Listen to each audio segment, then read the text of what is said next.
We still have lots to go here on this program, but we pause it for the moment to say hello once again to our friend who joins us on the Mercedes-Benz Vans phone line, getting set to host his 7th season of America's Funniest Videos, which returns Sunday on ABC at 7 Eastern Time for its 32nd season. Alfonso Ribeiro back here on the show. How you doing, bud? I'm good, my man. Good to be back with you. Good to have you on this program.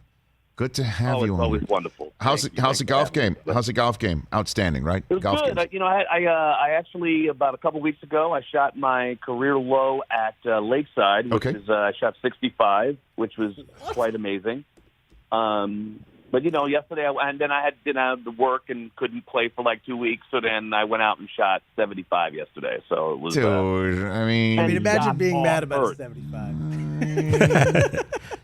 And here I was. I shot a 42 on the back the other day, and I'm like feeling great about myself. Yeah, you should. Thank you, Alfonso. Yeah, but Alfonso, if you did that, you'd quit golf. No, that happens. It happens every once in a while, and it hurts a little bit. But I put it to Rich. Here's the deal. Yes, I have a lot more time than you do. You work harder than me. I appreciate you saying that. How was Tahoe? Speaking of that, how was Tahoe? Tahoe was a massive disappointment for myself, but it's always fun.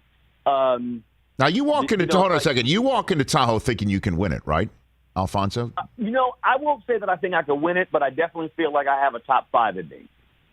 Right? Like I go there with the idea in my mind saying, if I play my game this week, top 5 is absolutely what I can do. And then, it doesn't happen every year. I don't know what it is about that golf course, but that golf course gets me every year. Because it's like you make one mistake, and it's 2 shots. Well, how do you do on the famed par 3 right near the lake where Sean Payton once hit it off of someone's boat? That's like I play that hole well every time because it's an easy 9-iron or pitching wedge, and I always make par or birdie on that hole. I think maybe I've bogeyed that hole in the last 12 years twice. So who'd you hang with? Give me some good stuff. Were you around Rodgers? Because that was at the height of is Rodgers coming back or not? He was around there at the time. I mean, it just was another. Yeah, I didn't see him much. I saw him one time in the little hospitality tent. Right. Said hello because we've played together a couple times. But he was kind of staying away from everything. Which I understand. Obviously, he was going through that in the middle of it all at the time. But I spent some time with Timberlake, and his kid was having a birthday party, his first birthday. So we went and hung out at the house and did that. And nice. Funny part of that, I might be talking too much, but they had a bear scare that week where a bear actually got into their rental house. Get out of here. Yeah. Really? And there's video to prove it. Huh. Whoa. Wow. Was it Justin Fields? And then during the party, they had an earthquake. Come on. Whoa. Come on.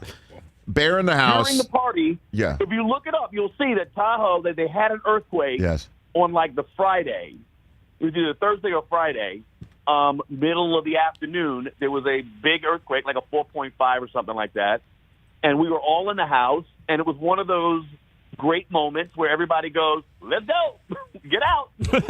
Grabbing kids, grabbing people out the house. That might be the bear in the house might be, certainly if everything is fine, a submission for America's Funniest Videos, Alfonso. Well, don't you think? It certainly, you know what? I might have to call them and get that video. Get it from the Timberlakes. Go for it. Alfonso Ribeiro here on the Rich Eisen Show.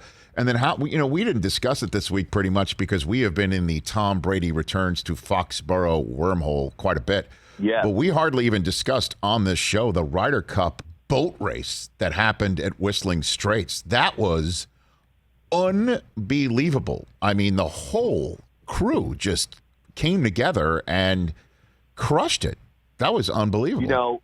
I got to tell you, I think Captain Steve Stricker did an amazing job. Yes, he had the horses to run with. You can't deny that this team was probably the highest-rated team in history, right? They had, almost all of those guys made it to the Tour Championship, right, at East Lake. They had an incredible team.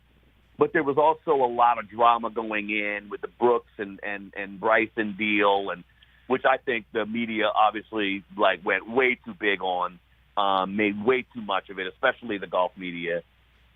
But they came together as a team and supported each other as a team. And, of course, that alone doesn't make good golf, but he allowed everybody to be themselves individually while still being a team.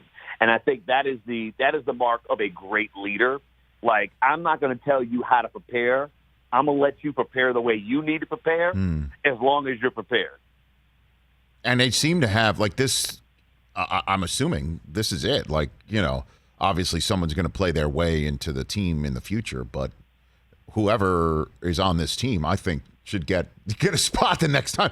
They really have what it takes, whatever it is. No question. I mean, no question. All of them. Look, you could always, put some, other guys on that team that I think would have still also worked out. I think Kevin Na, Jason Kokrak, two guys that could have been on that team and would have absolutely gelled perfectly in that team. I think Kokrak was, even though Kevin Na might have a higher ranking, I think Kokrak actually would have been better on that team than Na because of his distance off the tee. But really what I loved about what Stricker did was horses for courses. The guys that he picked, his captain's picks, were all guys who could bomb it long enough on that golf course that the course couldn't win as easily, especially with the wind that they were having. Right. And by the way, I love think that idea of saying this is the type of golf course we have to play and whose game works on that golf course. Guys like Colin Morikawa, who don't hit it very far, but boy, does he have a great game. His game is going to travel everywhere, right? Which is why I think Stricker made a great choice of putting him and Dustin Johnson together, because Dustin is going to bomb it. So you have it on alternate shot, or he can go for trying to make birdies and eagles and all the rest, while Colin was being absolutely, consistent. Because I would probably say Colin was probably the shortest hitter on that team, but here's a guy with two majors. And then the guy who crushed it maybe more than anyone else was Finau. I mean, what a weekend he had in the Ryder Cup. Like I said, whoever was on this team gets first crack at the next one, I would have to say. And then I just love this, and and then we'll talk about your show. What Mickelson's turning into.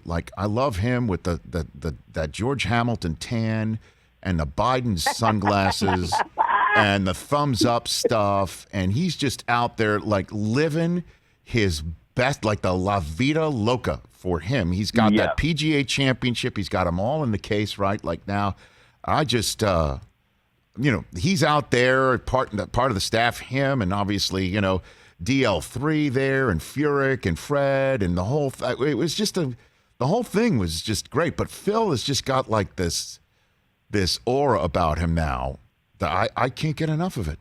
I just love everything about him. What I'll say is that what I loved about Phil this last week was the fact that he was capable of riding in the back seat.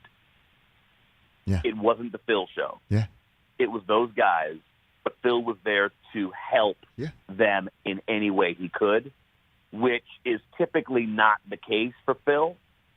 Phil likes to be at the front of the table, right? He's the head of the table kind of guy. And it was great to see him take it off of himself and put it on those 12 guys and let them be the stars of that show. It would have been interesting for me to see Tiger and Phil in their roles. Could Tiger have done that also? And I think Tiger is going to become a great captain, and I think he will win plenty of Presidents and Ryder Cups as a captain, because I think he's learned that finally, that, and it's not really even his fault. When he walks into the room, it's like the GOAT's in the house, and you can't deny it, right?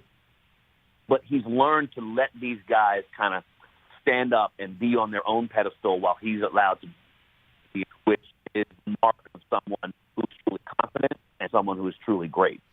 So before I let you go, let's talk about AFV, man. America's Funniest Videos coming up. Season 7 for you, season 32 for the franchise. And I guess there's no reinventing the wheel, right? I mean, like, people submit videos. They're hilarious. It shows people being people.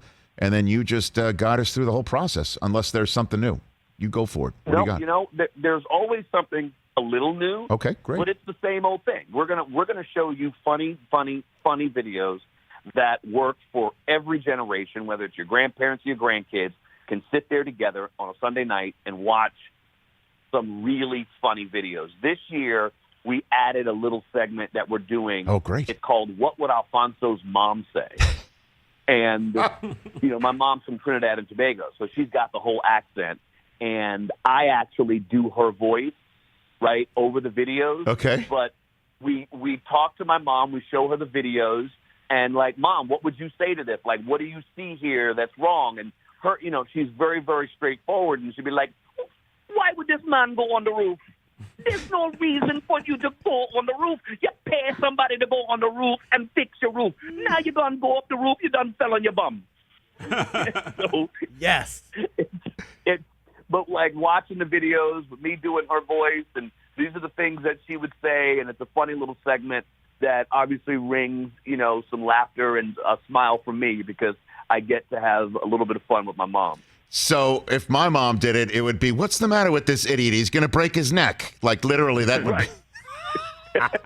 But we just add a little more to that basic That's idea. awesome. I love that. I shouldn't say that nothing's new. Of course something's new. I just love the production. I love all of it. It's just, it's unbreakable, man. It's been something I've been watching forever, and you're great at it, Alfonso. Thank you very much. And, yeah, and also it's the 700th episode on Sunday night. That'll be great. 700. You know, I got to always send out love to Bob Saget and Tom Bergeron because at the end of the day, you know, getting to 700 episodes, that is an awful lot of them and a little bit of me.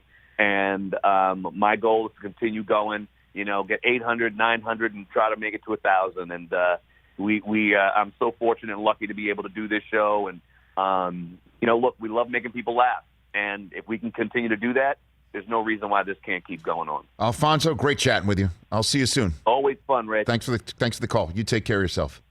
Absolutely. Be well, brother. You bet. Same to you. Alfonso Ribeiro, fresh off his 65, that he follows it with a 75, much to his dismay. Hey, you watched all the way to the end. Thanks for that. Watch more right here.